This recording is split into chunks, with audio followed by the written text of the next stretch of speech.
106.7 Energy FM.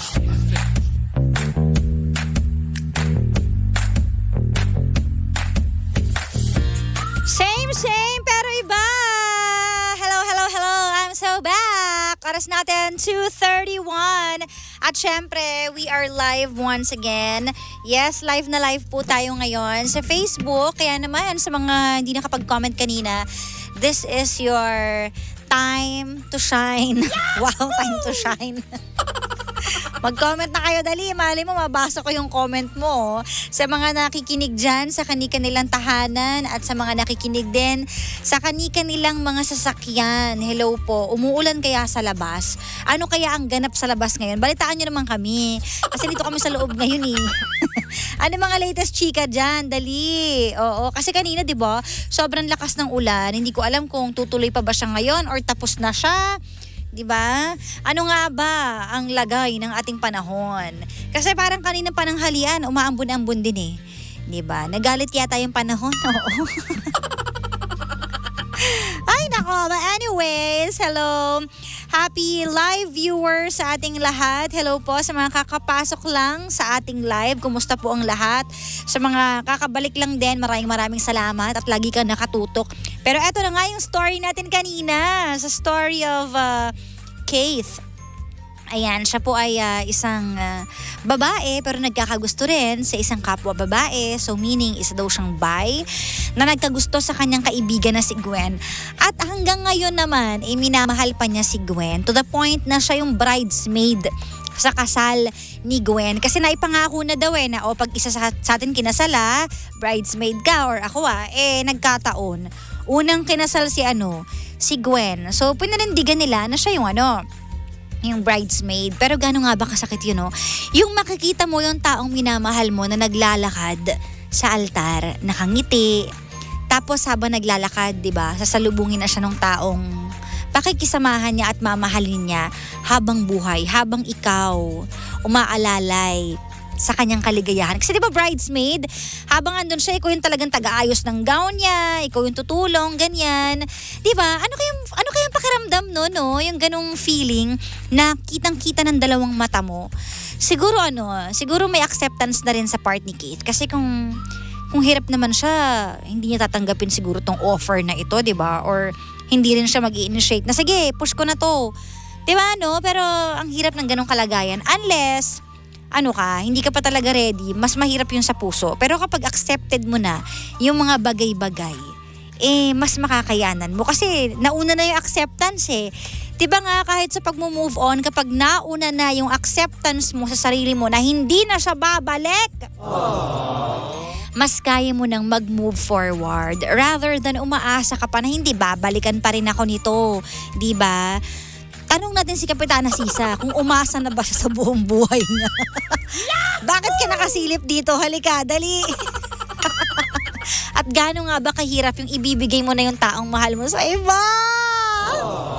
Ang sakit! Wow!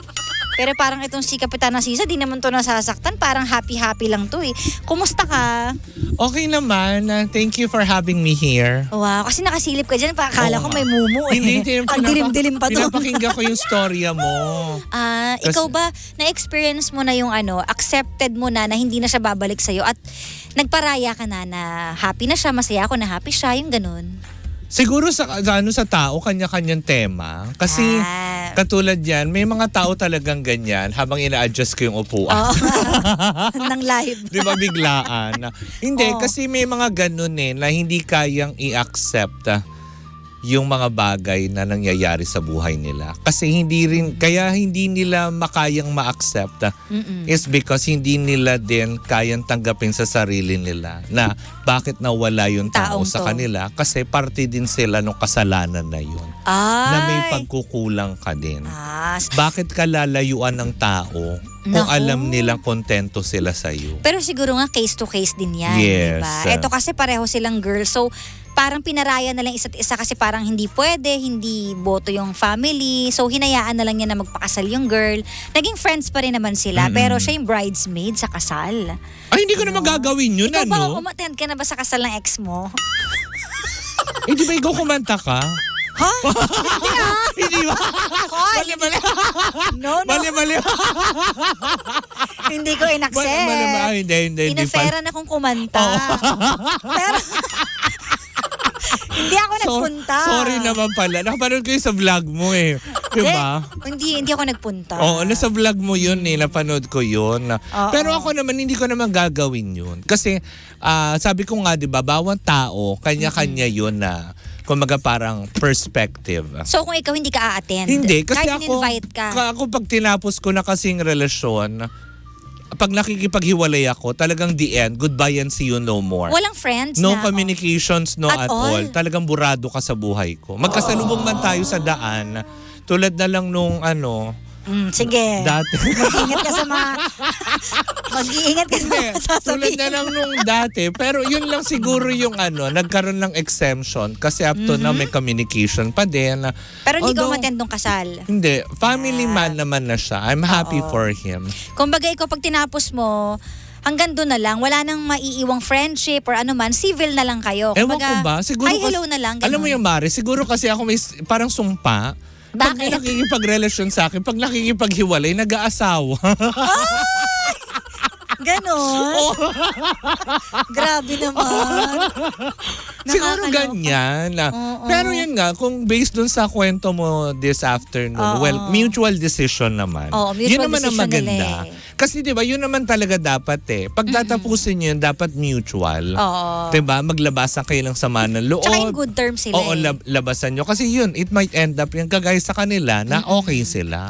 Correct. Pero alam mo, hindi lahat ng relasyon na nag-e-end up na magkahiwalay naging friends pa. Kasi mas marami talagang pinipili mag-part ways na. Oo, tas yung iba bitter. Ayun lang. Di ba? Hindi kasi mahirap pag bitter ka sa buhay mo. Totoo pag, yan. di ba? Pag bitter ka talaga, hindi ka makaka-let go. Oo. Di ba? Lagi yung pamumukay, katulad yung iba dyan, may nababalitaan ako, di ba? Naghiwalay na kayo, pero ikaw may depresya, Oo. inalok ka naman ng engagement, pero alam mo yun, yung mga ganong aspeto. Pag bitter ka daw, ibig sabihin hindi mo pa nahahanap yung happiness mo Yung talaga true sa buhay. happiness. Kasi yung ng iba, pinoproblema mo pa eh. Tsaka anday mo pang hanas eh. Tsaka Hindi ka ma- pa completely happy Tama. talaga.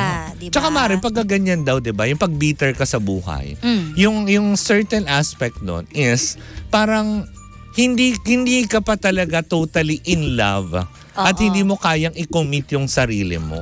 Oo, nakatali ka pa rin sa nakaraan. Oo, tsaka hindi, dun sa idea of being in love, Oo. yung infatuation kung tawagin.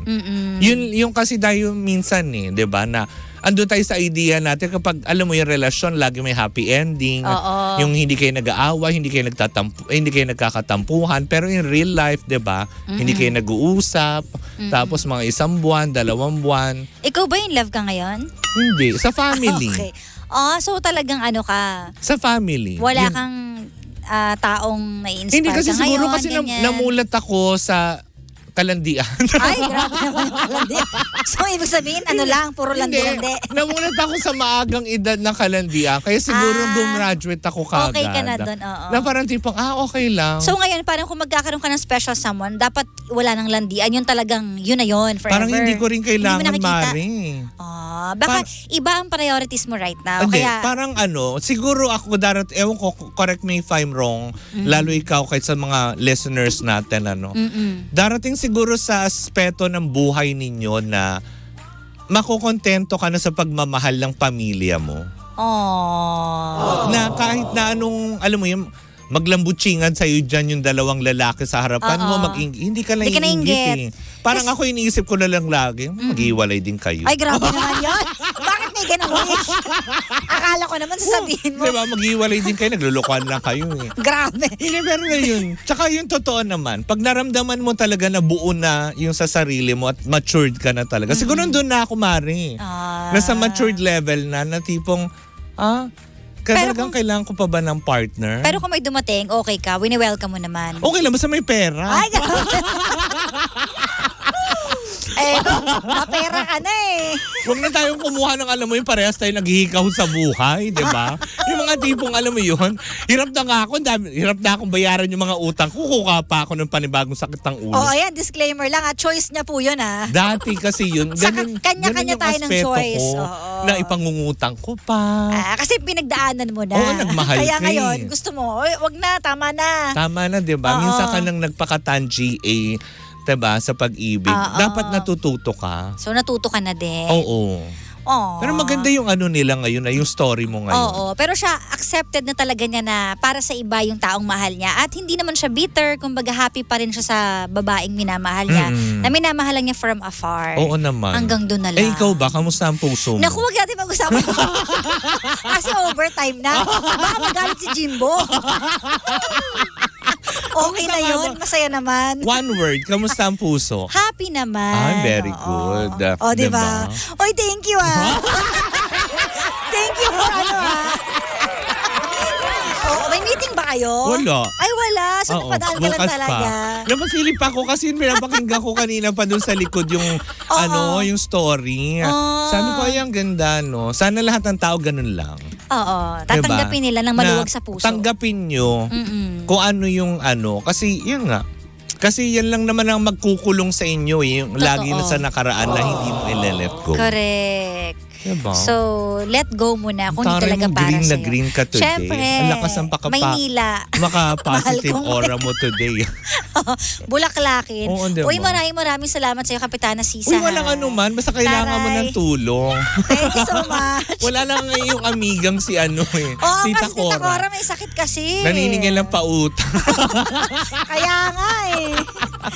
Ayan. Diba? Thank you so much. At Walang syempre, anuman. susunod na po si Jimbo. Kaya yan po ang dapat And niyong Sheila. And she. Jimshi. Kasi siya yung nakita ko kanina. Jimshi. Kaya akala ko absent uli. Uy, maraming Kasi salamat di ba sa birthday? yung nagbigay sa'yo nung masarap yung Oo nga, si Ate Teresa Labasan. Maraming salamat Ate po. Teresa, nakatikim po kami. Maraming salamat. Oo nga, maraming salamat. Nabahagian kami ng iyong biyaya. Lagi na naman tayo may pakain. Correct, Diba? diba?